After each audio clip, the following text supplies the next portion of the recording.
O ano de 2019 terminou de modo positivo para Ciro Gomes. Somando os prós e contras, eu vejo que o candidato do PDT teve um saldo positivo esse ano que terminou. Isso porque, quando a eleição de 2018 terminou, Ciro Gomes não teve uma votação muito diferente daquilo que ele já estava habituado, em torno de 10, 12%.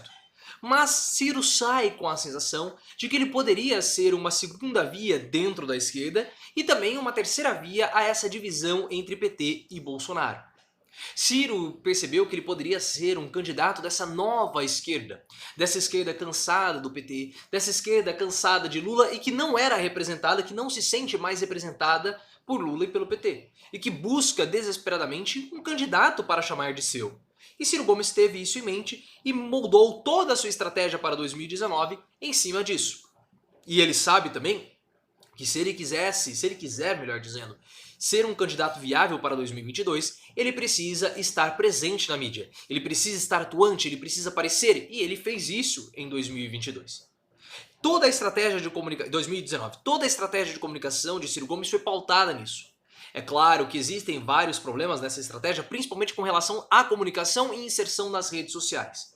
Isso é muito fraco em Ciro Gomes. Ciro Gomes precisa remodelar isso o mais rápido possível para chegar em 22 com grandes chances, porque hoje redes sociais, elas são tudo. Bolsonaro venceu praticamente utilizando Instagram, utilizando o Twitter e principalmente o WhatsApp. E Ciro Gomes precisa fazer isso. Eu lembro que desde o começo, logo no comecinho de 2019, logo no começo do canal, nós brincávamos muito dizendo que Ciro Gomes ainda estava preso ao MySpace, ao ICQ, ao Mirk, né? Porque era muito precária a inserção e a estratégia dele nas redes sociais. Ele tem melhorado, mas ainda há muito a melhorar, e se ele quiser chegar em 22 com chances reais, ele precisa melhorar ainda mais essa estratégia de comunicação dele. Só que Ciro Gomes, ele se mostrou em 2019 um entrevistado muito interessante. Porque muitas pessoas elas falam que a grande fraqueza, o grande ponto fraco de Ciro Gomes é justamente a língua. E elas estão completamente enganadas. O ponto mais forte de Ciro Gomes é justamente a sua língua, é justamente o lado cangaceiro de Ciro Gomes, é justamente o lado polêmico. Porque olha só, comparem com o Bolsonaro. O Bolsonaro foi eleito em 2018 porque ele foi polêmico. De 2008 até 2018, ele apareceu na mídia sendo uma pessoa polêmica. A língua dele foi o cartão de visitas que fazia com que Bolsonaro fosse chamado para o CQC, Super Pop, para dar entrevistas. Porque Bolsonaro é polêmico, polêmica vende, polêmica dá audiência, e Bolsonaro fez muito bem isso, utilizou essas plataformas, utilizou a televisão como sendo uma plataforma de campanha. E ele construiu ao longo de 10 anos a sua campanha, a sua candidatura para 2018.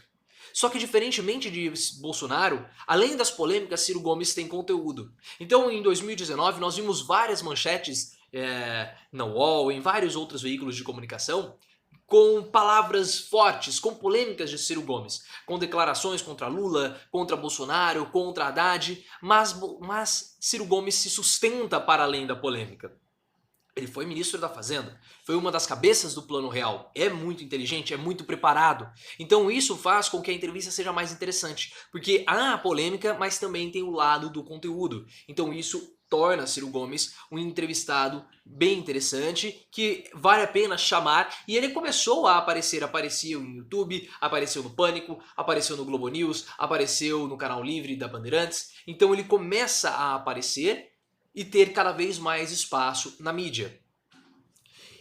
Então tudo isso é válido para Ciro Gomes até o ano de 2022. É claro que Ciro Gomes teve uma responsabilidade em 2019 que talvez ele não quisesse ter, mas ele acabou tendo. Como, por exemplo, repolitizar a população brasileira na forma de como fazer oposição. Em 2019, Ciro Gomes teve uma oposição inteligente com relação ao Bolsonaro. Mostrava os pontos que ele acreditava que eram pontos negativos e trazia uma alternativa. Teve o Observatório Trabalhista, que a cada 3 meses ele se reunia com o pessoal do PDT e mostrava indicadores que ele achava que eram pertinentes e que a sociedade também poderia ali dar os seus pitacos para montar, adicionar, remover indicadores para analisar e principalmente fiscalizar o governo Bolsonaro. E isso é um papel importante que Ciro Gomes não sei se por vontade própria ou não, ou por vontade própria, mas ele acabou recebendo esse papel de repolitizar o nosso país para como fazer oposição. E isso é muito positivo, tanto para aqueles que gostam, quanto para aqueles que não gostam de Ciro Gomes. Ou até mesmo para aqueles que apoiam Bolsonaro, isso também é positivo. Porque mesmo para os apoiadores de Bolsonaro, no estado deles, eles podem ter um governador que eles são contrários. Ou no seu município, é um prefeito que eles não gostam. Então o Ciro Gomes mostra como fazer oposição. Claro que isso é um trabalho muito difícil, porque nós ficamos muitos anos durante os governos petistas sem uma oposição contundente. O PSDB não fez oposição. Era uma oposição muito fraca, deixou de cumprir o seu papel como oposição e nos despolitizou. Claro que o PT também ajudou na despolitização quando trouxe para a visão política a visão da ética, da moralidade e do combate à corrupção.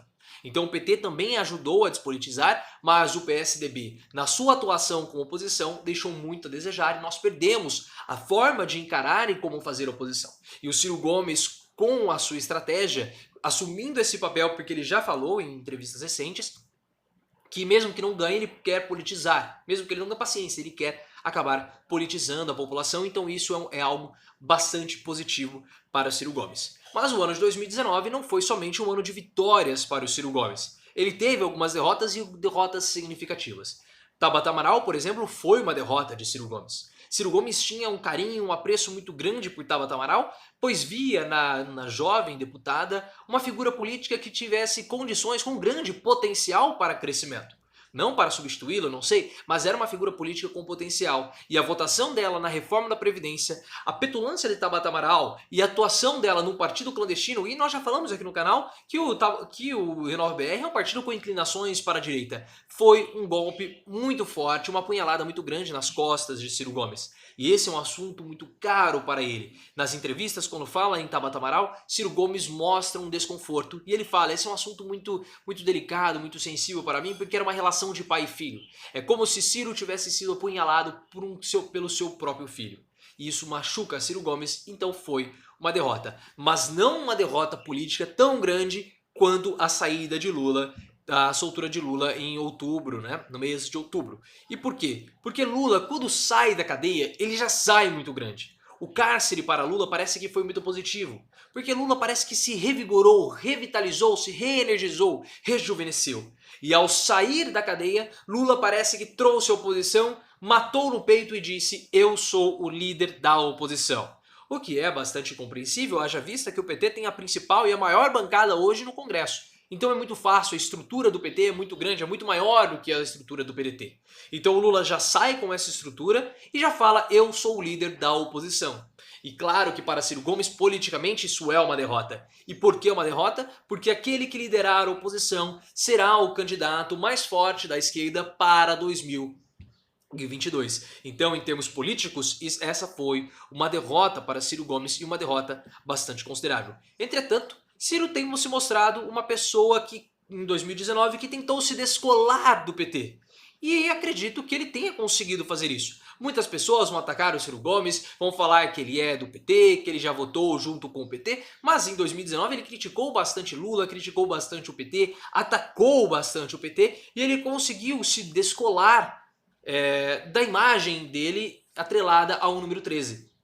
E em 2020 eu vejo o Ciro Gomes como tentando ainda se descolar do PT, mas não tanto mais assim, e se consolidando como sendo um candidato de centro. Nas últimas entrevistas, agora no ano, Ciro Gomes tem se colocado como sendo cada vez mais um candidato de centro, uma alternativa a PT, uma alternativa a Bolsonaro. E o que ele tem feito é uma consolidação de uma candidatura de centro, porque Ciro Gomes é técnico, ele traz dados técnicos, ele mostra que ele é uma pessoa experienciada. E uma candidatura de centro precisa ser exatamente dessa forma. O candidato de centro é aquele que não tem as paixões dos extremos, mas ele é uma pessoa fria, é um candidato que precisa ser experimentado, é um candidato ter experiência, melhor dizendo, um candidato que precisa ter técnica, é um candidato que precisa divergir dessa divisão PT e Bolsonaro. E o Ciro Gomes agora em 2020 possivelmente ele vai se consolidar como um candidato de centro. Essa tem que ser a estratégia de Ciro Gomes. E ele já tem falado isso. Ele evita dizer que ele é de esquerda, ele fala que ele é de centro. E o finalzinho agora de 2019 foi muito positivo para Ciro Gomes. O Jorge Paulo Lemann, o homem mais rico do Brasil, dono da Fundação Lehman, que é uma fundação muito ligada à educação, disse que o Brasil talvez nunca será uma Singapura, mas poderia ser uma grande Sobral. Sobral é uma cidade no Ceará que é um exemplo para a educação. E o Sobral tem uma influência de Ciro Gomes muito grande. É o exemplo que Ciro Gomes traz em todas as suas palestras, em todas as suas entrevistas, quando ele fala de educação. Então o Jorge Paulo Lemann faz um elogio, faz um afago indireto a Ciro Gomes. Outra coisa importante, Rodrigo Maia. O ano de 2019 foi um ano que Rodrigo Maia e Ciro Gomes se aproximaram demais. E há sim o interesse de Ciro Gomes de que Rodrigo Maia saia como seu candidato à vice-presidência em 2022. E se a parceria de PDT com democratas der certo nas eleições agora de 2020, que são pontos-chave, as eleições são chave para 2022, as eleições de 2020 são um ponto-chave para 2022. Se essa parceria der certo, por que não? Democratas e PDT não podem estreitar ainda mais relações. E o Rodrigo Maia, ele pode ser um candidato, ou pode ser para Ciro Gomes o que foi José Alencar para Lula. Porque José Alencar para Lula conseguiu acalmar o mercado, dar uma estabilizada nos ânimos do mercado e Lula conseguiu vencer. E Ciro Gomes não se propõe a peitar tão forte assim o neoliberalismo. Então eu não vejo em Ciro Gomes esse candidato que o mercado teme, como temia em 2018. Eu não sei se ele vai ser esse candidato em 2022. Porque as questões que Ciro Gomes vem falando são questões já aceitas internacionalmente pelos mercados. Pelo mercado financeiro, melhor dizendo. Porque taxar grandes fortunas, questão da dívida, tudo isso já é muito falado. Dividendos, tudo isso já ocorre no mundo, já é uma tendência. E hoje nós estamos tendo uma competição na questão financeira no nosso país muito grande. A cada esquina você tem uma fintech. Cada esquina você tem uma financiadora, uma empresa de crédito. Então há uma competição. E trazendo o Rodrigo Maia, Ciro Gomes pode se mostrar uma pessoa mais atrelada ao neoliberalismo. Ele propunha uma reforma da Previdência. Isso é algo liberal. E mesmo que você possa esteja olhando para mim com olhares, nossa, mas que coisa, né? Ciro Gomes neoliberal? Lembre-se de Lula. Lula foi talvez o principal presidente neoliberal do nosso país. Lula foi um neoliberal. Fez um governo neoliberal com uma vertente social e teve um grande sucesso. Alguns falam que foi o melhor governo que nós já tivemos na história.